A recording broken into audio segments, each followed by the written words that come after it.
Authorities giving an update on the deadly Tennessee bomb factory explosion that left 18 people presumed dead. Let's listen in. Tennessee Department of Safety, one of the public information officers here. We're about to start our evening briefing. Speaking tonight will be both sheriffs, as we talked about before, and representatives of the Bureau of Alcohol, Tobacco, Firearms, and Explosives. So I'm going to turn it over to Sheriff Davis. Sheriff. Thank you, sir. Today, as I spoke earlier today, about us not being able to have notified all the families involved. I remember somebody on this side had asked me that question. I can tell you at this time, we have notified all 16 families of those people that we feel was involved in this situation, this tragedy. Now, you notice the number, there's a difference in the number there. We have been able to locate and determine those two other folks was not on this site. And I'll give you an example of some of the reasons that we've had this problem. Their vehicle and their personal items were found on the scene, and we were unable to locate. And we naturally didn't, again, in efforts to be transparent with you and efforts to be very open about all this, that's at the time we've been able to decide and locate those other two individuals. So we can tell you as of right now, we have contacted all 16, and we'll call them victims, our loved ones, families that we feel was part of this tragedy. It saddens me. I'm very thankful that we have located the other two. We've talked to several family members ourselves again today. For those of you that wasn't here this morning, our issue that we talked about earlier with the ordinance, it's went very well, and us being able to do that, it's just a perfect example of us having to slow down things and be more methodical. And as I explained to you earlier, we're literally having to clear foot by foot. And I'm literally meaning that as we take a step, if there's any kind of anything that we feel is in harm to any emergency or any LEO or anyone that's personnel or for lack of better words, bomb squad or bomb tech guys that's on this working this, we're feeling that we're having to clear it foot by foot, and that's what we're doing. Forgive me, I'm stuttering a little bit, I understand that, but I'm very tired along with everybody else behind me. Tomorrow's operation, now that we have the national ATF scene team here, we're going to be operating under some of the things to make sure their operations are safe and secure. We're going to be, our timelines of working are going to be more, less labor intensive, because they are under some strict or some really good stress on that. I'll let the ATF gentleman speak about that here in just a moment. Sheriff? I think Sheriff Davis pretty much tells everything the best, but like I said, it's still a very active scene that we're working. We have had several calls for debris in different areas, so we are asking if you're in the area and do come across debris, you can contact the Hickman County Sheriff's Office if you're in the Hickman County side, or Humphreys County Sheriff's Office as well, and we can send someone out to take care of that. You want to give them your dispatch number? Yeah, our dispatch number is 931-729-5146. 931 on the Humphreys County side, 931-296-7792. Again, we appreciate everybody's support. The community has been just unbelievable in helping us get through this, and please, everybody, continue to pray for the families and friends of everybody that's involved in this, first responders as well, and everybody continues to be working this scene. We're going to be here for several days. If I may, I want to tell you about a couple other things that's going on. Excuse me, I'm trying. Both our counties was hit pretty hard in 21. We've already taken plans to prepare to take care of our loved ones and our families even more. What I mean by that, on both of our school systems, our school directors have already started preparing for counseling folks to come in Monday when school goes back, for not only family members, for folks that had the families involved in this, but for law enforcement and for emergency personnel as well. And we're going to be talking about that later in detail, but I think that shows or is a prime example of how we're trying to prepare every day and looking ahead to the future, not just today, but we are trying to support the folks that's up there, but we're also trying to support the rest of our community as we see them at large. Ma'am. Thank you, Sheriff. Yes, ma'am. Thank you, Sheriff. My name is Tyra Cunningham. I am the Assistant Special Agent in Charge with the Bureau of Alcohol, Tobacco, Firearms, and Explosives here in the Nashville Field Division. First and foremost, I want to, on behalf of ATF, give our condolences to the families affected by this tragedy, the community affected by this tragedy. ATF is here to support both county sheriffs in any way that we can. One of those ways is by the activation of the National Response Team, otherwise known as NRT, that the sheriff spoke about. This team is comprised of a bevy of professionals to include certified explosive specialists, bomb technicians, electrical engineers, forensic chemists, and many other explosives and fire investigative specialists, to include intelligence research specialists as well. Together, they bring decades of experience in determining the origin and cause of explosions and fires. While this investigation is still in this early stage, at this point, the cause of this explosion has not yet been determined, and we will not speculate. What we can say is that every effort is being made to conduct a thorough, methodical, and science-based investigation to find the answers that led to this tragedy and the answers that this community deserves. ATF's mission is to protect the public. That means not only finding out what happened here, but also ensuring that if criminal activity is involved, those responsible will be held accountable. And if it was accidental, lessons have been learned to prevent a tragedy like this from ever happening again. We appreciate the patience of the public as we work through this complex investigative process. Updates will be provided as new verified information becomes available.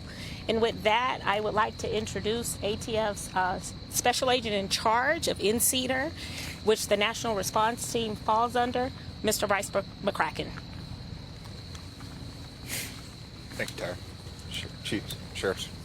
My name is Bryce McCracken. I'm the Special Agent in Charge of ATF's National Center for Explosives Training and Research, based out of Huntsville, Alabama.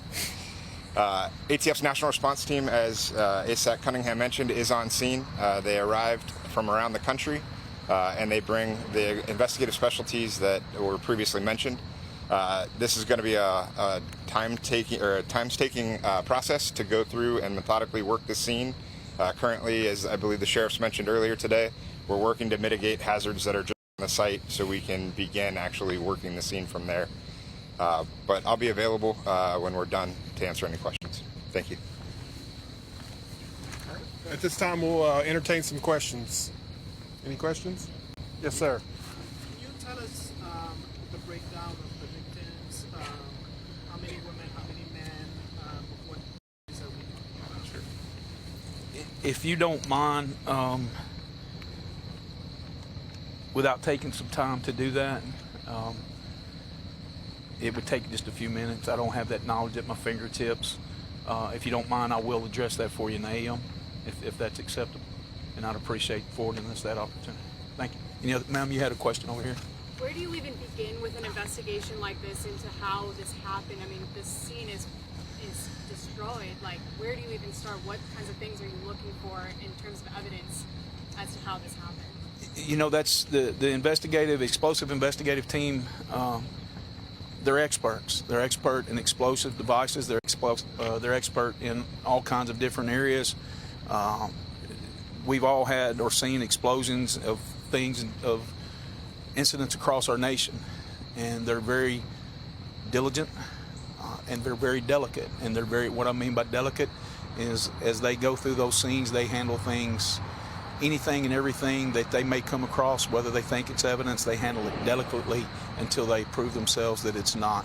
So when you put all that together, at the end of the day, that's how they usually come back with their determination of what they do. Yes, ma'am. Sheriff, if I may follow up with a question, perhaps this is for the ATF. Are you any closer today to determining the cause of this explosion? Can you walk us through maybe the investigative techniques, how you go about pinpointing the cause of something like this? So to answer your first question, ma'am, we are not any closer today to determining the origin and cause of this explosion. But yes, as we move through, we're starting at the outside of the scene and working our way into where we believe the blast originated. But it's going to take time to get to that actual the facility where they were working with the explosive materials. And so once we get inside there, then we'll start looking at what's remaining, what is in that scene.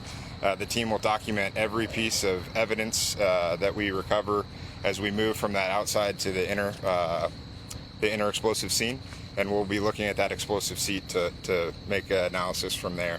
What are the things that you look at to differentiate between something that's accidental and foul play? I'm sorry, can you repeat that one more time? Sure. What sort of things do you look for to differentiate between something that could be accidental in nature and foul play? So we'll have to start taking a look at that, but at this point it's too far to figure that out, or it's too early in this scene to figure that out. And then you said there are 16 people that you have told a friend and family of. What did you tell them? That they've passed, that you can't find them, that they're still in recovery? What's the conversation there? Can we confirm any of that? Absolutely, ma'am. It's the exact message that I delivered to y'all this morning was the exact message that we spoke to them about. At this time, I can tell you that more than 300 people have been through that scene. I can tell you at this time we have not located any survivors, and we are making the assumption that all are deceased at this time. We can report that unfortunately 16 people have lost their lives.